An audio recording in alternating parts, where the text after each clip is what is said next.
everyone be on their best behaviour because the Mercury's just come into the room, and I'm sure they'll want to speak to you, Clive, in a sec. And they came here for Mr. Moody's special announcement. I said, they're early, aren't they? Too early, yeah. Story of my life. 5 minutes early. So Darren, without further ado, it's funny, yesterday Darren and I reflected that 6 years ago we did a road safety television show together, and I had the pleasure of being the executive producer, and Darren's organisation funded that. Within 5 years' time, that show would be redundant, wouldn't it? We don't need driver safety training. We have to stop people throwing kangaroos and tennis balls at autonomous vehicles. Ladies and gentlemen, please welcome from the RACT, the man with 52 cars, to talk about meeting the EV tourism needs, Mr. Darren Moody. Thank you, John. I've brought some notes just to try and keep you on track, because sometimes that can be challenging. Firstly, thank you to Clive for coaxing me into delivering this presentation, and it was really an opportunity for me to tell everybody how my trip around the state went in a Tesla. But I think it probably needs to be a bit broader than that, as I could just show you pictures all day with the extremes that I had in weather over a 4-day period. So, is this what's working?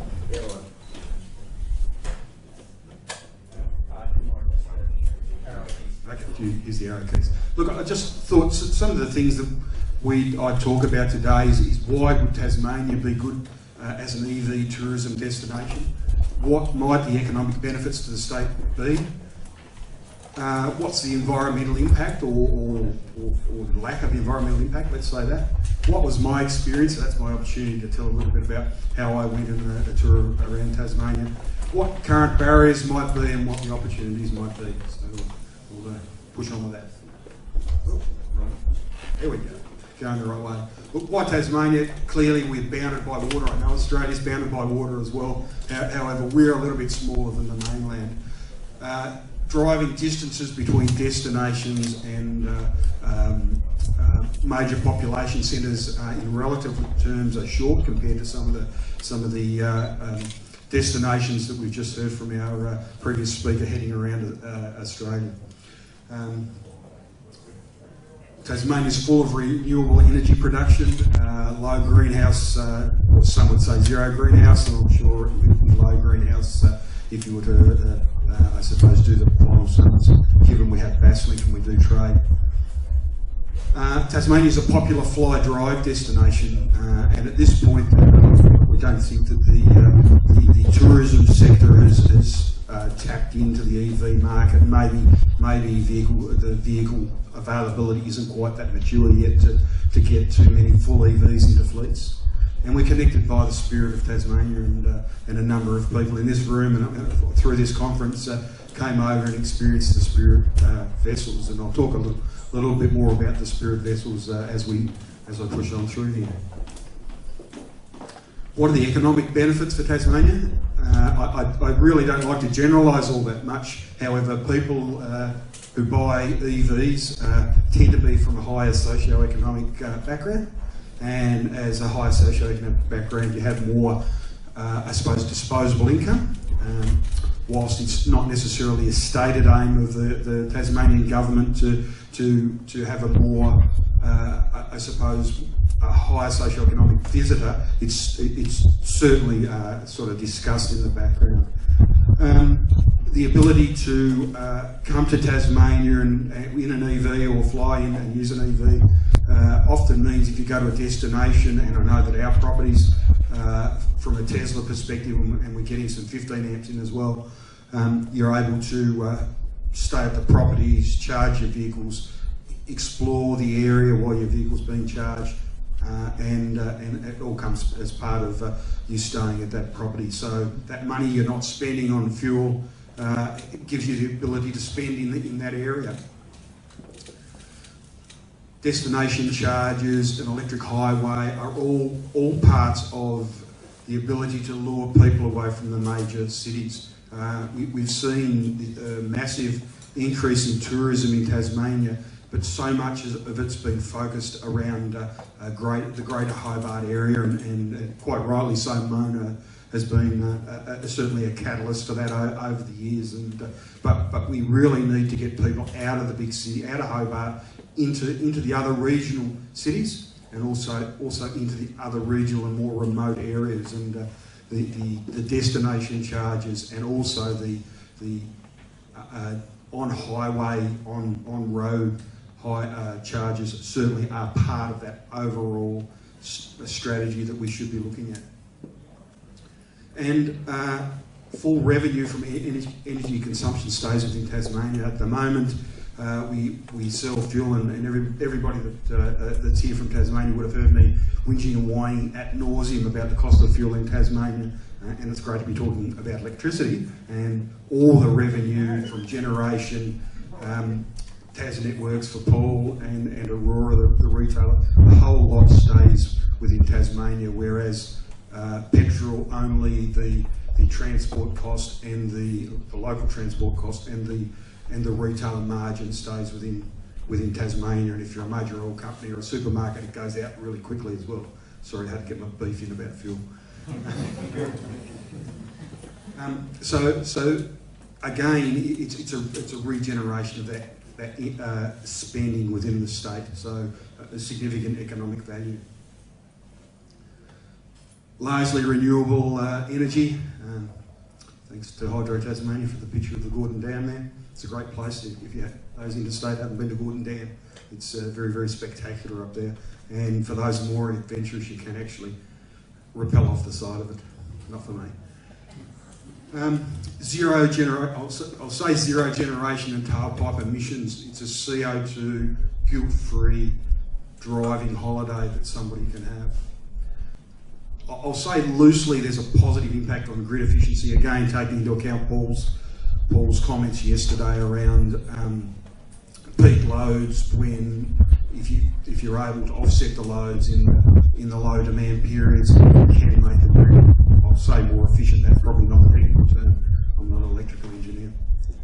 And a zero emission guilt-free travel driving holiday isn't available anywhere else in the country because of, not pointing the finger at AGL, I mean, but they're not the only supplier that still has coal-fired power stations. But certainly, in Tasmania, there's an opportunity to promote that zero emission, zero CO2 holiday. So my experience, I did a lap of Tasmania in 4 days. I was lucky enough, as Rob mentioned yesterday, part of my job is test driving new cars. I managed to talk Tesla into loaning me a P90D for a few days. I was lucky enough for the TT line, Spirit of Tasmania, to ship me on a boat across and back at no cost. So I did the Victorian Tesla owner tour experience, but I sort of shortened it up a bit shorter than we would hope a Victorian Tesla owner would do. Went to the Tesla dealership, had a look at the large aluminium battery pack that sits in the Tesla showroom there, gave me the fob, the Tesla shaped fob, into my pocket, pressed the button. I don't think you press a button, do you, Rob? Just get in and go. That's all you do. Put it on autonomous driving and fall asleep. Yep. Or get run off the side of the road, my buddy. But I did the Spirit of Tasmania, Devonport to Strawn. The RACT has a property at Strawn Village. Tesla charger there, plugged it in, 90 kilometres an hour charge rate. Beautiful, I was fully charged. Concern was, with a little bit of running around I had to do with a meter in Devonport, I got to Strawn with about 44 k's range left. This was when I left the Tesla dealership with 504 k's, and I didn't drive 465, 470 k's. So I'll talk a little bit about that as well. I'll talk about it right now. Actual versus real range. I test drive cars for a living. That Tesla, every time I charged it, told me I had 504 or 506 kilometres range. The best I was ever likely to get out of it. Driving conservatively, 330 k's. And I think that is no different from the ADR fuel consumption that they print and says. Oh, absolutely, and it was 0 degrees. I left Strawn, got to the top of Mount Arrowsmith. It was 0 degrees. It was snowing. I posted I posted a Facebook video of myself saying I've driven 120 k's of a 300k journey, and it says I've got 250 k's left. I'm not sure I'm going to make it. So a phone call down the road to Rob, say, hey Rob, can I put the Tesla in your plug, and made it there again with about 35 k's left on it. How fast do you go? I was driving less than the speed limit. Which is? Less than 100. So you're going 90 or something? Less than that. I was really conservative. If I'd have driven at 90 or 100, I wouldn't have made it. Again, 0 degrees, snowing, was a real challenge to be able to get it there. I'm not sure if the temperature was 21, I wouldn't have been so concerned, but certainly was an issue. Did I have range anxiety? Yes, I had range anxiety. Is it viable with current EVs? Look, at a stretch, as I sit here today, I think it is with Tesla, particularly in warmer months. And we would hope that the next crop of EVs that we see over the next 18 months, 2, 3, 4 years, as that happens, then it will become more and more viable to do it. But at this point in time, if I, as a motoring journalist, let's say a motoring journalist, could I confidently say I could go to Tasmania in a Tesla, drive at the speed limit, and go to these 300k trips? I'd say it'd be marginal. So that's I suppose that's a critical eye on it. I'm sure people with Teslas have had different that own Teslas have had different experiences. That was my experience. What are the current barriers? Look, EV vehicle affordability is an issue. The Tesla I was driving, top of the range, P90D at the time, had everything on it, give or take $280,000. Not for everyone. Vehicle range, as I've just spoken about, actual range versus stated range continues to be an issue. That is not the sole issue with EVs. As I was about to say before, the ADR official cycle for driving for petrol-powered vehicles, the stated economy might be 7 litres per 100, and nobody gets 7 litres per 100. You're doing 9 or 10. It's not a new problem, but it's a problem that's sort of transferred over. The lack of strategically placed charge infrastructure. I think that Clive's talked about the electric vehicle highway, and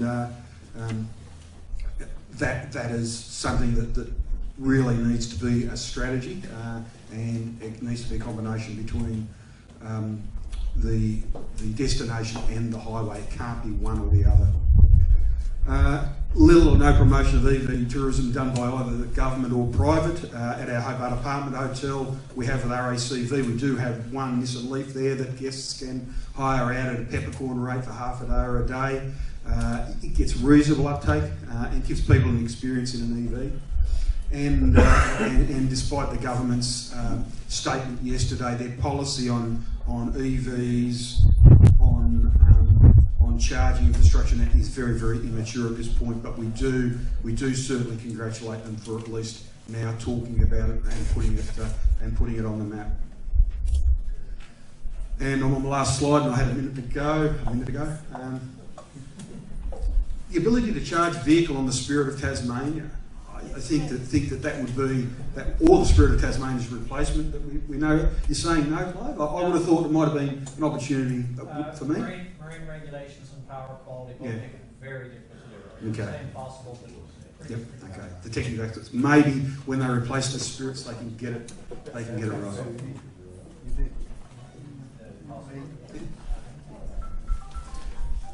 EV drive maps and apps, and Rob talked about a killer app yesterday.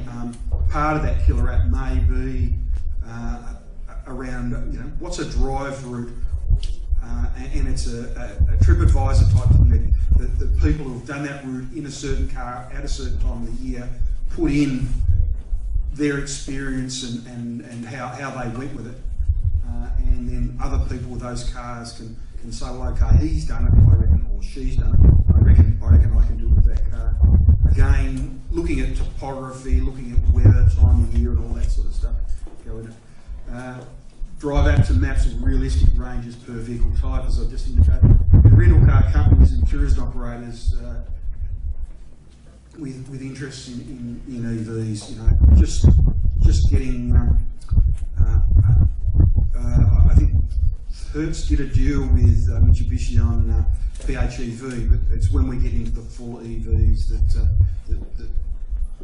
the full benefits of EV driving will come through.